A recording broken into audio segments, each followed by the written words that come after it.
Hello, friends. This is Dave Hurwitz, executive editor at ClassicsToday.com, here with the greatest recordings ever. And today we're talking about a really iconic and classic performance of Stravinsky's The Rite of Spring with Leonard Bernstein and the New York Philharmonic on Sony Classical. They are commemorating the 100th anniversary of Stravinsky's groundbreaking in this electrifying interpretation, bloopity bloopity bloop. Yes, it's bloopity bloop. This was recorded, I think, in the late 50s, something like that. Rather well. I mean, the sound is really good. It was done in the what was that hotel in Brooklyn or whatever, where they recorded things because they didn't have any place that sounded decent. And hang on, let me just it goes in there. We open it this way. And we can get some like actual dates and physical characteristics. There we go. Stravinsky himself was supposedly quite impressed by this performance, as I certainly would have been. And it was recorded, there we go, 1958, released 1958, which is kind of amazing, at the St. George Hotel in Brooklyn. Wow. Yes, I mean, they recorded it there because they really had good sound there. They could get good sound, and they did. For 1958, this sounds amazingly good. A lot better than a lot of later Sony classical recordings, that's for damn sure. So anyway, the interesting thing about this is that many conductors have done some of their best work in The Rite of Spring with the orchestra. It's one of those pieces that seems to encourage the musicians to really rise to the occasion. I've talked about a couple already in this series of greatest recordings ever, because they really are. I mean, think Moody in Philadelphia, Abbado with the LSO, Antrell and the Czech Phil, Ozawa with Chicago. I mean, there's just some amazing, exciting, thrilling things. Shai in Cleveland, Boulez in Cleveland, also on Sony. Everybody in Cleveland. It is a work that brings out the best in players and conductors. Conductors is particularly interesting because, Stravinsky doesn't ask you to do much interpretation.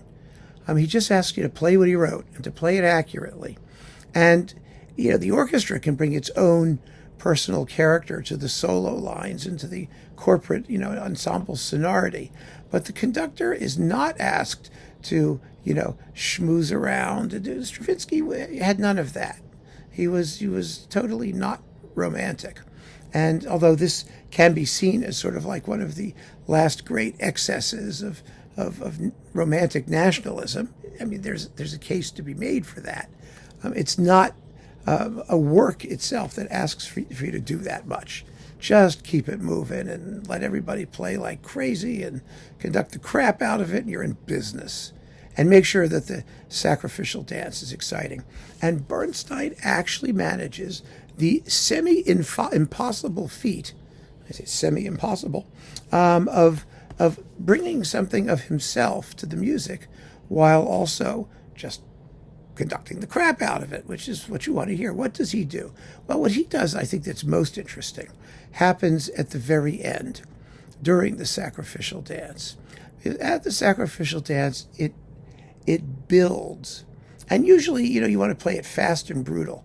But Stravinsky starts fast and brutal, after it really gets hopping, the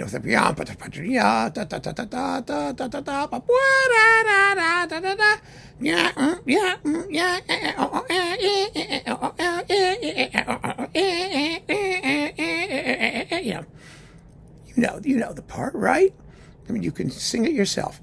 It's such a tuneful piece. And what he does is, he instead of speeding up, he starts to slow down. I mean, it gets slower and heavier and louder. It's like, I've described it as before, it's like a multi-car pileup on the New Jersey Turnpike. It just crash. One more vehicle, it just gets bigger and louder and more dissonant and screaming. It's terrifying. And, it's supposed to be terrifying. It's a virgin dancing herself to death. The lucky elected one, lucky girl. And he really makes it sound scary. And then after it builds to maximum critical mass, he just goes back to tempo 1 and nails the ending. It's really stupendous. And it's the way he always conducted it. You remember he recorded it 2 more times. He did it after this once with the London Symphony, another very good performance, but actually it's not as well recorded as this one. And once with the Israel Philharmonic, which is, everybody sort of poo-pooed it, but it's actually very good too. It's very sharp and it's quite similar, maybe a little bit slower. But it's, like I said, people do not, you don't play this music unless you're Valery Gergiev in the Kirov, if you're going to slack off. You just don't, unless you're Valery Gergiev with the Kirov, which is just unspeakably horrible and sloppy and a mess.